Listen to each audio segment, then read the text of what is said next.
Welcome to answering Pope Leo's Nonviolent Appeal, the latest event in the Catholic Institute for Nonviolence seminar series in Rome. As Marie said, my name is Ken Buddigan. I'm the co-director of the Institute, and I'm thankful that we have three esteemed scholars on nonviolent resistance to present today. The Catholic Institute for Nonviolence is a project of Pax Christi International's Catholic Nonviolence Initiative. Pax Christi is a worldwide Catholic network of over 100 organizations across 6 continents working for peace, justice, and reconciliation. For 80 years, Pax Christi members around the world, including many living in contexts of violence, injustice, and war, have fostered a deep commitment to active nonviolence. The Catholic Institute for Nonviolence exists to make nonviolence research, publications, resources, and experience more accessible to Catholic Church leaders, communities, and institutions. In light of this mission, we're grateful for the vision and prophetic stance of Pope Leo XIV, who has, in his first moments as pontiff, emphasized that nonviolence is at the core of the gospel. After blessing the entire world with the phrase Jesus shared with the disciples after his resurrection, "Peace be with you all," Pope Leo broke open its meaning by proclaiming that Christ's peace is unarmed and disarming, humble and persevering. In short, it is nonviolent. In his Easter message, he reinforced that when he said the power with which Christ rose was entirely nonviolent. And in his first year, he proclaimed peace and nonviolence 400 times. Today's seminar answers Pope Leo's nonviolent appeal in a very particular way by exploring the ways strategies of nonviolence work. Even though God calls us to nonviolence, whatever the consequences, we are living in an exciting time when scholars worldwide are discovering through quantitative research that it is effective as well as the right thing to do morally. I'm going to now ask the director of the Catholic Nonviolence Initiative, Nicholas Paz, to come forward and to introduce our speakers and facilitate our seminar. Please welcome Nicholas Paz.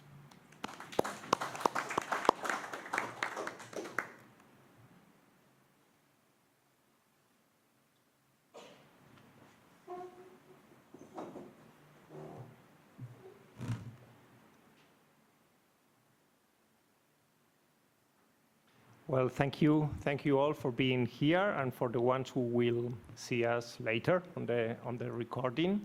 It's really an honor, and I'm really excited to have these 3 great scholars and these three great researchers on nonviolence. And I feel especially excited because these are the kind of people that every time I'm talking and training on nonviolence, I'm quoting them. So it's really great to have them here. On nonviolence, we talk many times. We say many times that it's a process where we also need like a new epistemology, to deal with it. So that we need to think together, to think out loud. So I will encourage both the speakers, but also you that are here to bring your own questions, your own critiques, your own reflections to them, so we can really have a conversation among all of us. Today we do have here Kathleen Gallagher, Jonathan Pinky, and Cécile Duvernet. And I will introduce them. and we will have a presentation of each one of them, and then we will have a discussion. And so you can bring all your questions. And as each one of them has a big curriculum, and each one needs its own presentation. So I will start first with Kathleen, and then I will introduce you to Jonathan and Cecile when they introduce themselves. So Kathleen Gallagher is a professor of the Department of Government and Politics in the University of Maryland, and she's affiliated with the Center for International Development and Conflict Management. Her current research examines how crises, particularly climate change, reshape governance and authority relationships globally. She focuses on non-state actor governance, asking when and why armed groups, rebel organizations, and other non-state actors govern where states cannot or will not. Her broader research interests include self-determination movements, civil war, and nonviolent resistance. Her latest book, which I recommend, is Rebel Governance in the Age of Climate Change. And she's also the author of Inside the Politics of Self-Determination. Her work has appeared in, some of the most leading journals, and she received her PhD from the University of California. So please welcome Dr. Gallagher.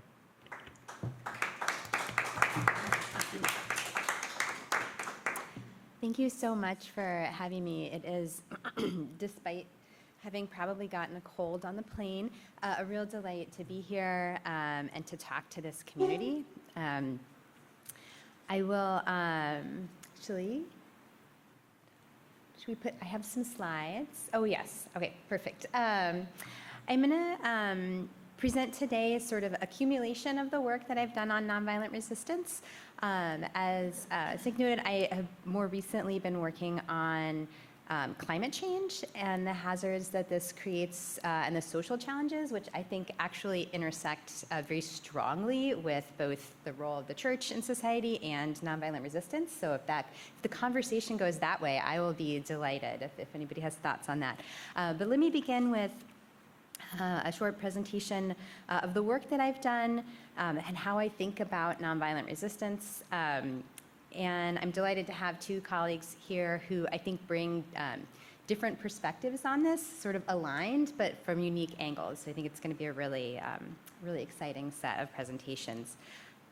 Okay, so I want to start with just a short acknowledgement of a real-world case. I will be presenting some statistical findings and data, which is primarily the way that I do work, but I think it's important to put this in context. And I start with this, this group, the Ogoni in Nigeria. This is a historic movement for national self-determination. So it's an ethnic minority that wants autonomy. They have been and historically have lived in a context of repression. And I shared with you a quote today from the first president of the MOSOP, sort of contextualizing what their demands are. And this is an organization that has a real commitment to nonviolence and to calling attention to their cause through the use of nonviolent resistance. For those of you that are familiar with some of the work on nonviolence, sometimes the phrase, or violence too, sometimes the phrase of like marketing your movement is used. There was an influential book, Marketing of Rebellion.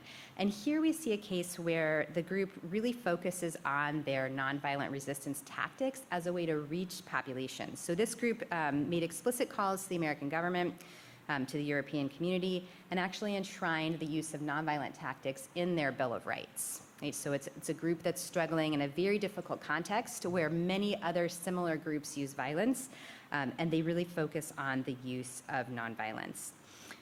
One of the reasons that I want to start with this example is because of their approach to solidarity, right? And to trying to bring people to the movement not through giving them arms, not through giving them money, but through identifying with them and their quest for greater autonomy. I want to contrast this case with what we typically think of in terms of nonviolent resistance. A lot of the work that we see and a lot of the really notable examples are these really enormous influential campaigns of nonviolence. So we're talking about actors like Gandhi, the American Civil Rights Movement, the People Power Movement. And these are really central movements for us to understand and to learn from in terms of thinking about the power of nonviolence. But the question I ask here is really a step away from that, a step towards the group I began with, a small population, a group that's not going to be able to mobilize a significant number of people into the streets. And to ask this question, does nonviolence work? Quick preview, yes, it works.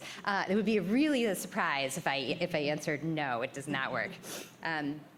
Yes, it works, but maybe even more importantly, or sort of, is this question of how does it work, right? How and when does it work?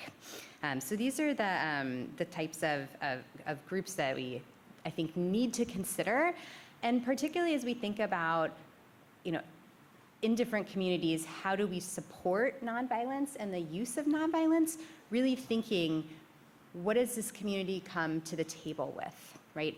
Are they bringing the potential for mass mobilization? In a lot of cases, the answer is no, right? So how can nonviolence be useful? How can it be seen as effective for smaller communities?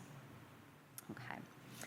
So the conventional wisdom really focuses on the way that nonviolence works in a very large, sort of overwhelming context. There's a really influential book, I'm sure many of you know, we talked about it this morning at length, by Chenoweth and Stephan, one of the first quantitative studies to compare head-to-head mass nonviolence and civil conflict or violent campaigns. And in that study, they show that nonviolence beats out violence, right? That it's more effective for understanding when groups are going to succeed in achieving their aims. This was a really fantastic study. It has spawned a great deal of work by myself and many others. And I think it also, for my purposes, had really important limitations. Not through the fault of the study, but just in terms of as an initial foray into a quantitative understanding of nonviolence, they could focus on one set of types of nonviolence. And so my work in the subsequent years, both working with Erica Chenoweth and others, has really focused on these, what I call these sort of two measurement problems. The first is this initial look at mass nonviolent campaigns, I think was incredibly useful. All of us that lived through the Arab Spring, that have seen mass mobilization, do see the power of this, and I think we also see the limitations of it, and then this has sort of continued over time. And so one of the early things that I wanted to do in advancing our understanding of nonviolence is to look beyond mass campaigns, right? What's happening when you don't have hundreds of thousands of people? The second sort of measurement problem that I address actually comes from my earlier work. Before I focused on nonviolence, I did a great deal of work on self-determination movements and claims for national self-determination. What I learned in the decade that I worked on that was that secession is exciting to talk about, but it's not even always what people are asking for, right? This is a sort of externally identified way to approach it and sort of make a problem exciting. And I think this is true for nonviolent resistance as well, right? The focus in some of the early studies was really on what we call maximal goals. They were super explicit about this, right? A success was a secession or it was a regime change, right? Those are huge events, structural change in governance and society. But that's not often what people are looking for. There are many other types of demands people are making. And particularly if we look at these contexts of more severe repression, I think it's really important to look at these other kinds of claims.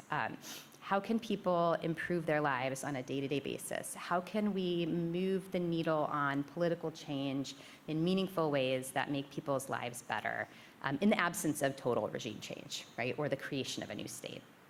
So these are the two turning points that I focused on in my own research. And I'll just give you a really short example as to why I think this approach is meaningful. I had an opportunity to have, in one of my courses that I taught on nonviolence, a Tibetan activist come and speak to the class.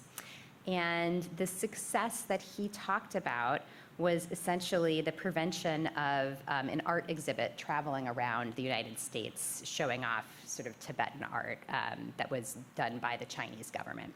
Now, that's not what we would call a maximal success, right? That's not regime change. That's not Tibet getting their own state. But for him, it was a really meaningful concession that was made, right? This was a real success for his movement. Okay. So working from these two starting points, right? Thinking beyond maximal outcomes, thinking beyond mass nonviolence. In my own work, over the course of a number of years and with a number of colleagues, we essentially created a new data project in order to try to understand when and how nonviolence at a smaller scale might work. And in doing this, we created a data project. It's called the Strategies of Resistance Data Project. It actually collects information on both violent and nonviolent tactics, so we can make comparisons across those. And instead of looking at these mass movements that have succeeded to the point where you've got a lot of people in the street, we look at organizations that are making claims. They don't even have to use nonviolence or violence. They could be pursuing their goals through completely conventional politics. And what this allows us to do is to look at a broad set of organizations working all for sort of similar outcomes. These are all autonomy-related movements across a large set of countries and across a large set of time. And this also lets us look at this overtime change, which I'll highlight as well. One of the things that was very exciting to me early in the project is, in collecting this new data, is to find out, which, sort of people who work in nonviolence know this already, but to be able to say this with the data is that nonviolence is common. It's not exceptional, right? There's nonviolence happening in a lot of different contexts in a lot of different places. About 75% of these movements for autonomy that I'm interested in use nonviolence, and more organizations use nonviolence than use violence. Right? So even in this set of cases that I would argue, have been characterized as somewhat inherently violent, right? These independence movements, these secessionist movements, even in that context, there's more nonviolence than violence. And this new data allowed us to look at a number of different kinds of methodologies of nonviolence, data on sit-ins, boycotts, voting boycotts, economic boycotts, hunger strikes, to really dive into what organizations are doing on the ground. A few of the findings I think are relevant to this group is that this idea of the dichotomy between violence and nonviolence really masks a lot of interesting activity and variation that's going on. So in one of the works that I did, we focused on tactical diversity and diffusion. Right? So if we're thinking about whether and how nonviolence is going to be used, it's not just protests. We actually see all different types of nonviolent tools being used, and across broad movements, they work together and they complement one another, right? So we see some diversification of tactics. Importantly, as we look at the trajectory over time, more organizations move from violence to nonviolence than go the other direction. And to me, this was really a sort of stark finding that challenged the way that a lot of scholars of political violence think about violence. They think about violence as a last resort, right? And so this would suggest that that's not true, that people move the other direction, and that's quite, I think, quite important. Okay. So what do we learn from this new data? Let me talk you through a few of the sort of headline results here. The first that comes from the project is again focusing on this, thinking about these two measurement problems is on the idea of maximal goals.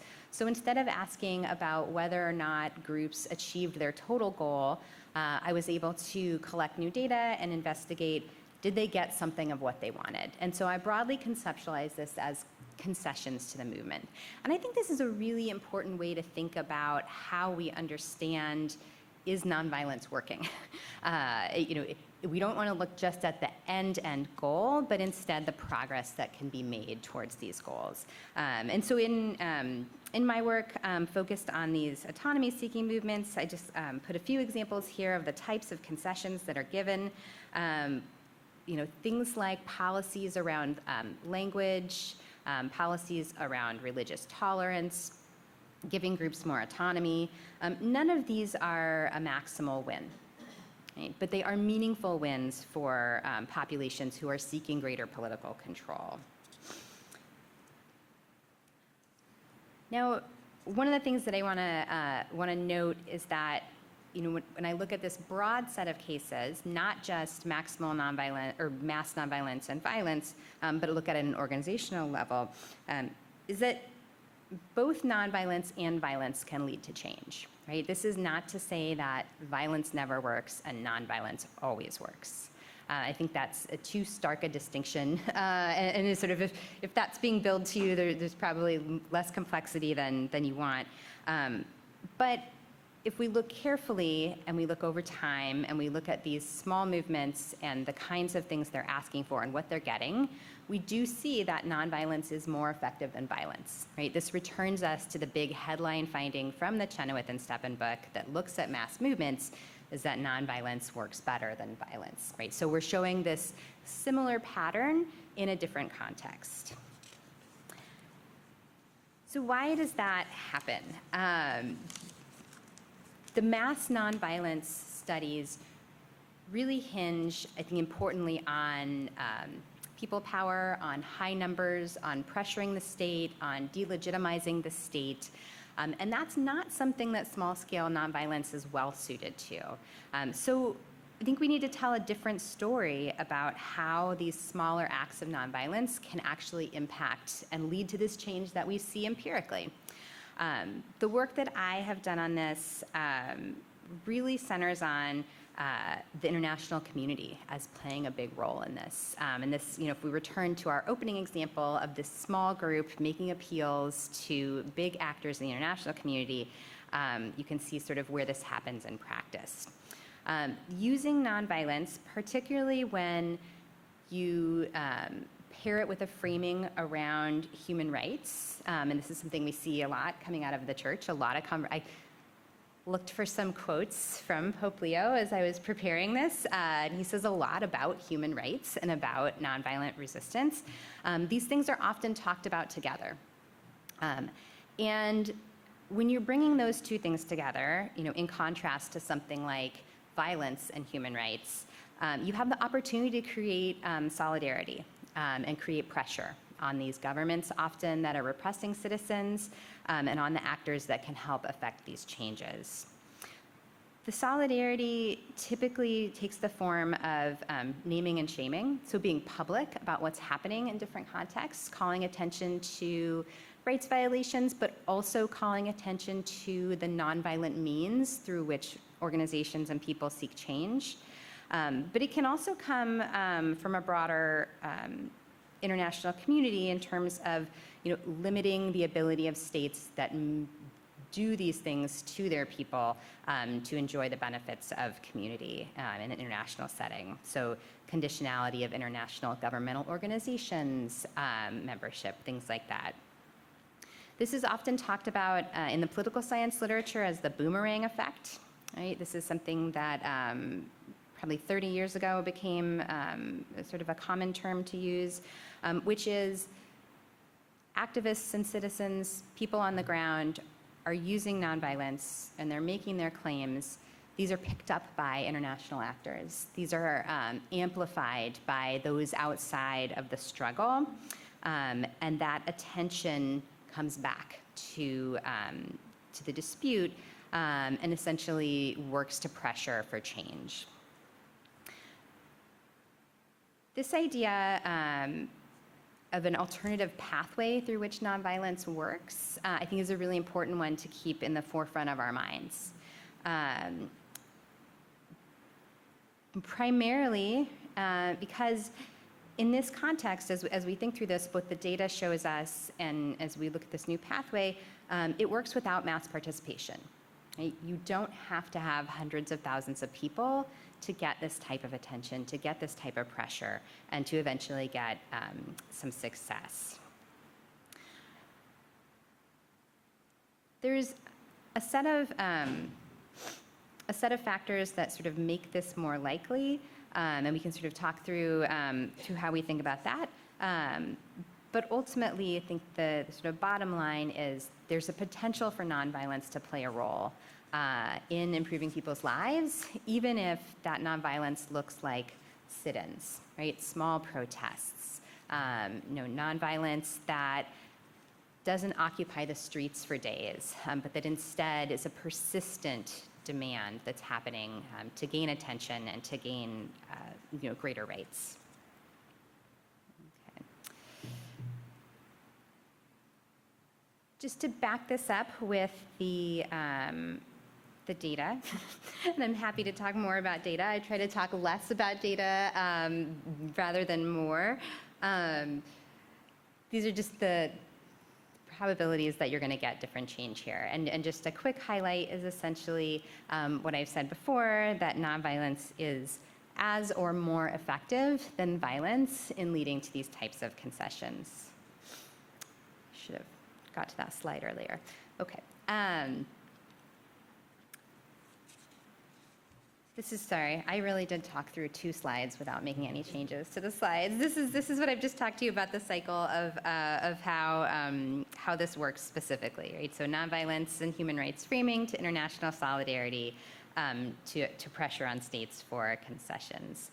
And again, as you think about this finding and this argument in the context of what we already know about nonviolent resistance from mass campaigns, thinking about this as an alternative pathway, right? None of this is to say that mass nonviolence doesn't work, right? Or that it's not a great opportunity if you can engage in that kind of mobilization. But for a lot of people on the ground, I think the idea that you would have to mobilize that many people seems like a barrier. We had a really interesting conversation before the panel about this statistic that floats around that you need 3.5% of the population to mobilize for effective nonviolence. And this, in many ways, 3.5 sounds like a small number. In other ways, if you're working for political change, it's a huge number, right? And it'll maybe an insurmountable number. And so this idea and these findings that you can get effective nonviolence without that, without high numbers, I think is really important. Okay.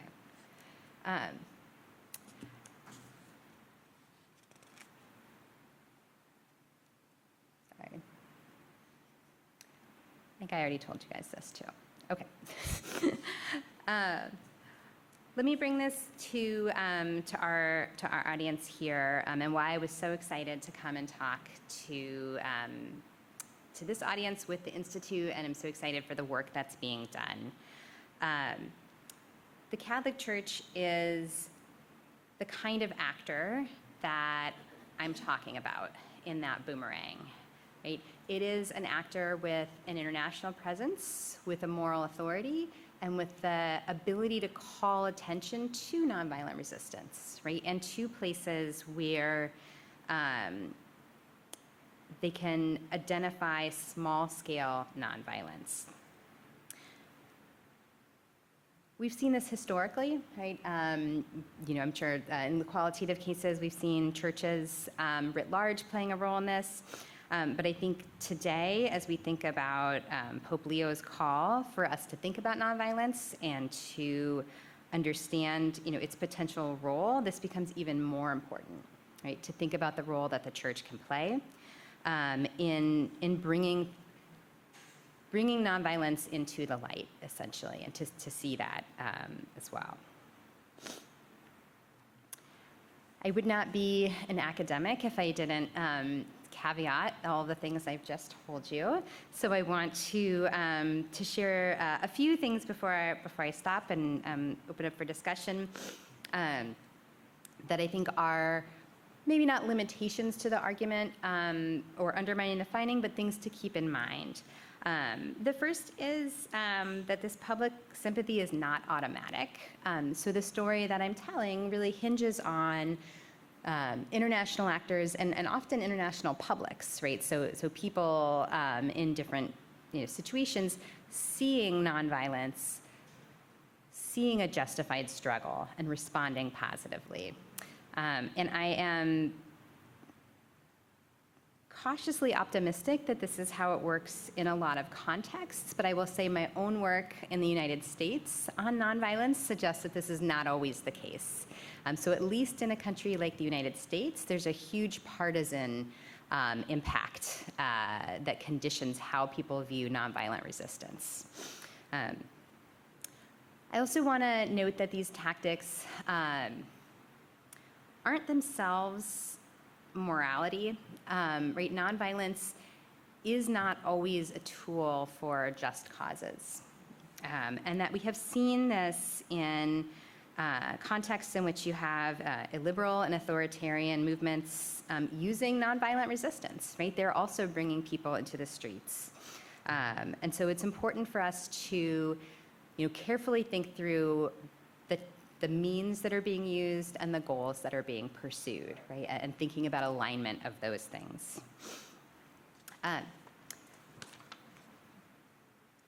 Also note just from very recent work that I've done, just coming out this year, the origins and use of nonviolence, I think we've called it here a sticky. And this is something that as actors who may be thinking about, should I work with an organization? What we're finding is that organizations that have a history of using these types of tactics are more likely to do so, even when the going gets rough, right? Even when they're faced with violence. And that's something as we think about supporting nonviolence, it's sort of twofold. One is sort of what can you expect, and another is how do you invest for the future, right? If you want to see more nonviolent action, supporting actors to learn these skills and these tools now, even if you're not seeing an immediate payoff, can be really worthwhile. And then a final one here, I'll note as my fourth caution, is essentially, as we think about how to support different actors, at least what I find from the kinds of cases that I'm interested in, sometimes, and I don't know that this is necessarily a bad thing, when they do achieve their goals for the concessions, they demobilize, right? That's not necessarily a bad thing. It's not necessarily a good thing. So it's something to sort of think about is how do powerful actors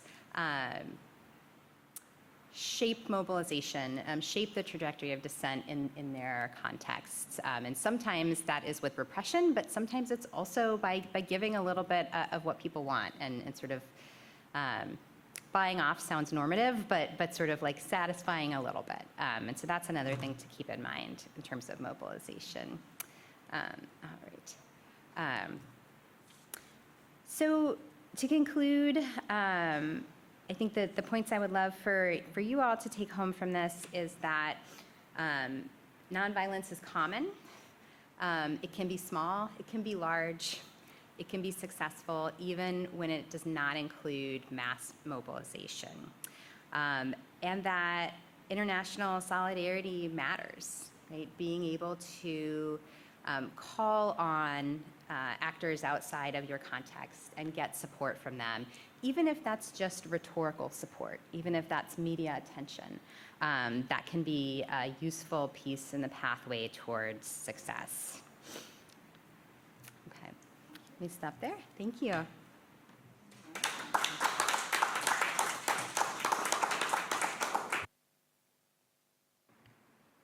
Well, thank you so much, Dr. Gallagher. I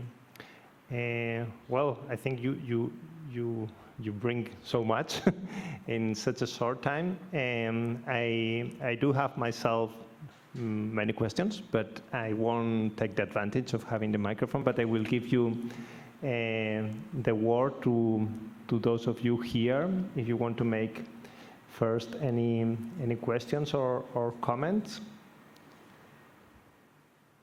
Yeah, Mike. I do have a question. Do you want maybe take the or the one there? Oh, this. You can use. Think that should work? Yeah. Good. Thank you, Kathleen. My question has to do with in the area of solidarity that you raised. From your research, does it make a difference if the group or the organization acting for change in their own context invites international solidarity or not? Does it matter? Yeah, so this question, how or why does it matter if groups invite other actors or solidarity? This is a fascinating question. This is not something that I have looked at real specifically. There are a lot of examples of organizations actively reaching out. In some sense, I think it maybe is also like interdependent, because we see like organizations coalescing that bring together different organizations and sort of like operate in the context. So in the area of sort of both violent and nonviolent organizations, so Geneva Call is one of these types of international sort of, what would we call it, an organization? I don't know, that isn't really an organization, but it's like a focal point. And so you do have some focal points where organizations have opportunities to sort of make their claims known and make their commitment to different types of norms known. There's I guess one scholar that maybe would be of interest in moving forward, and this is Reiko Huang, who is at Texas A&M, and I'm happy to share her information. She's been working on official lobbying by non-state actors to governments, and so we do see a lot of that occurring. The organizations that are likely to sort of go from the other direction would be like International Rescue Committee and the sort of the human rights community. And that seems relatively symbiotic, right? That it's not unidirectional, one asking and one responding. Yeah, thank you. Thank you. Any other question? Yeah, Sila. You can use the microphone, so yeah. Thank you, Sila.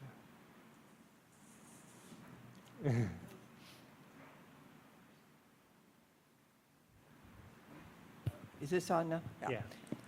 I would like you to talk a little bit more about winning can dissolve a movement, because sometimes I think that's it and everything is accomplished, and then the other aspects, for example, even with the apartheid, now they're dealing with a huge unemployment and other conditions that we think just because we took care of the nonviolence aspect, that necessitates it, everything else is being influenced. So I'd like you to talk a little bit about what you learned in that area, because I think it's really important.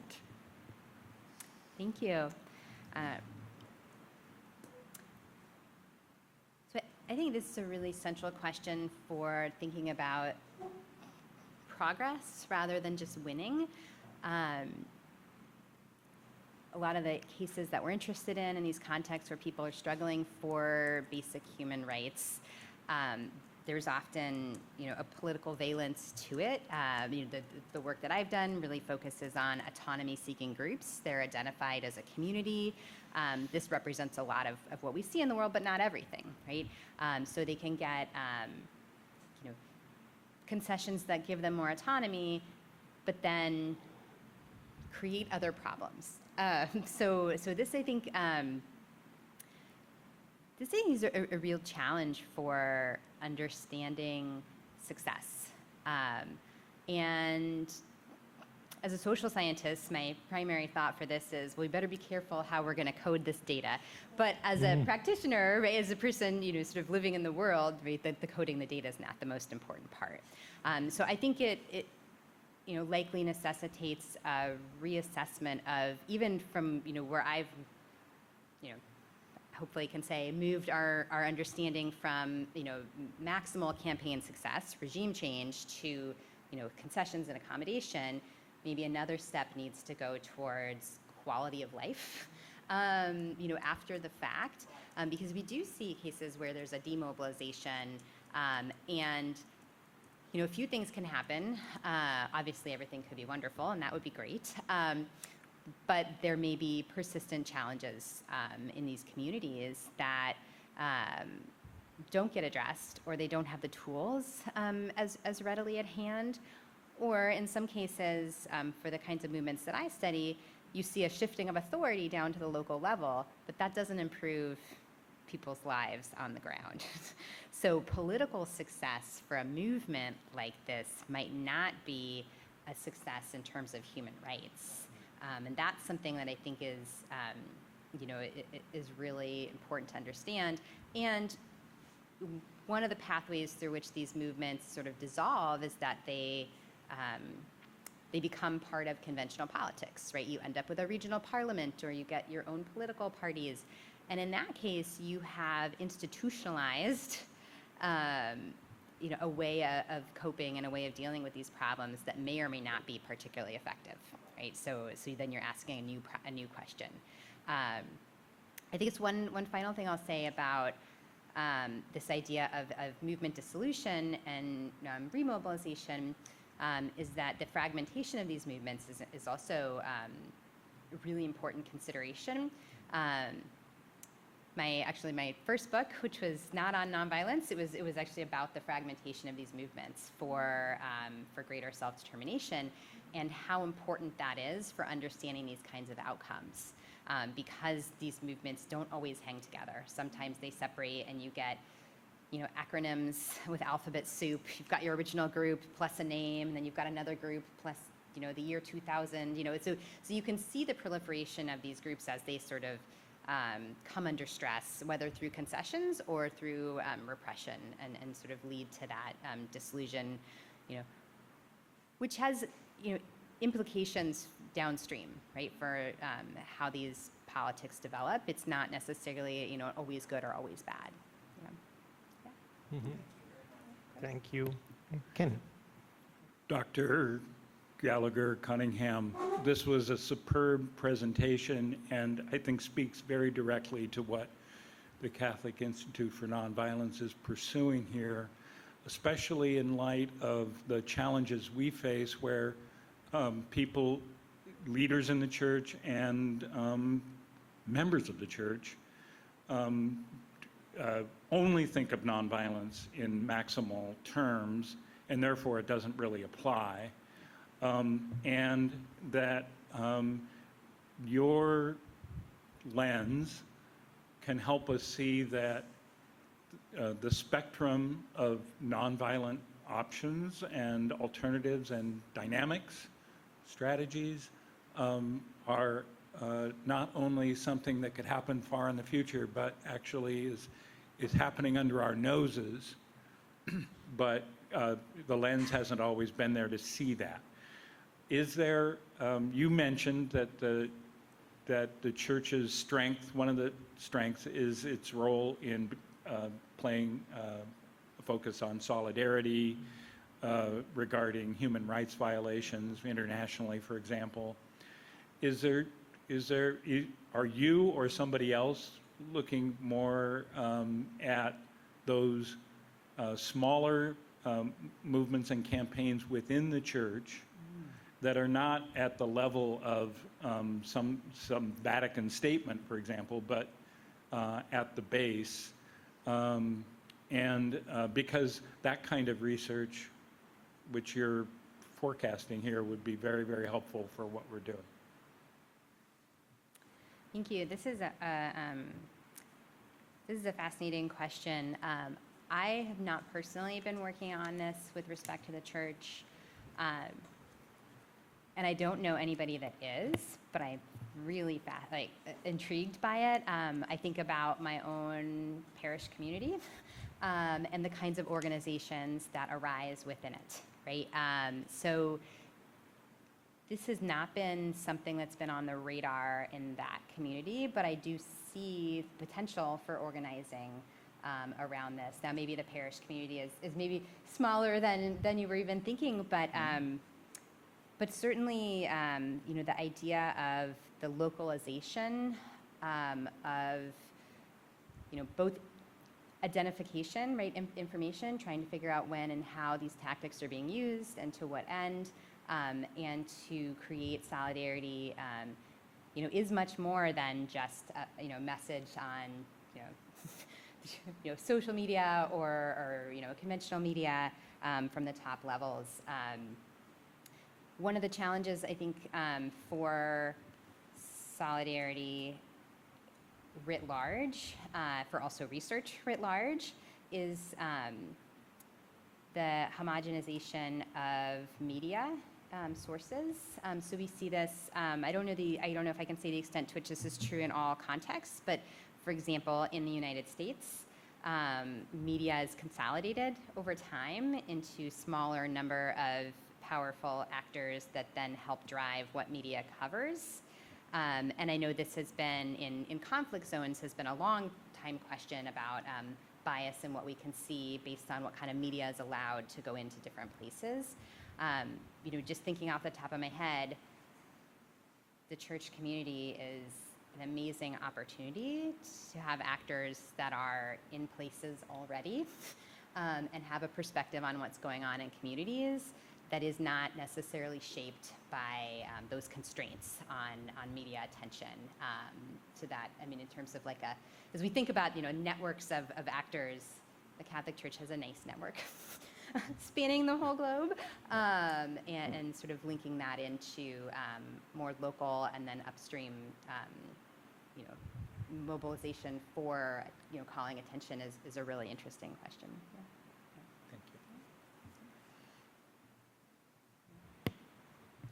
Thank you so much. Well, I will take the opportunity to also bring my own question.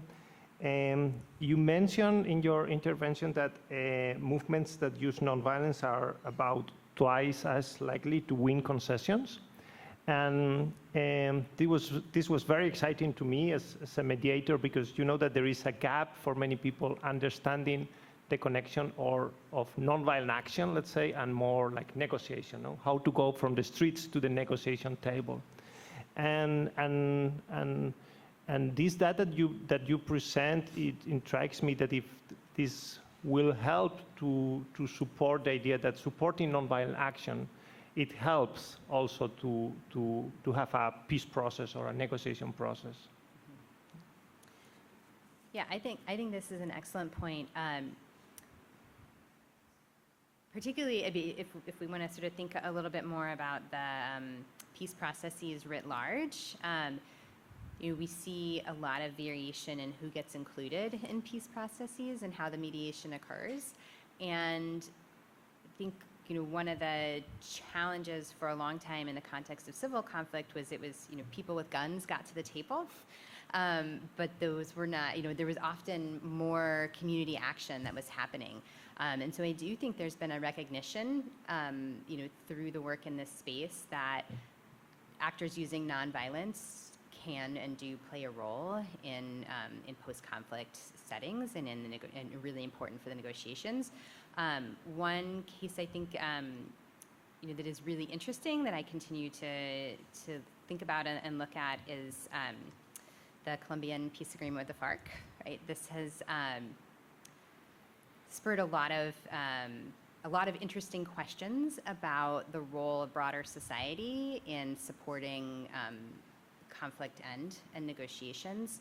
And I think, as we see more scholarship coming out on this, it looks to me like more attention is being paid to actors who use nonviolence, and in thinking about how mobilization occurs during conflict, during mediation and after mediation, right? Because we see this need for support across this range of time that is really interesting. Yeah.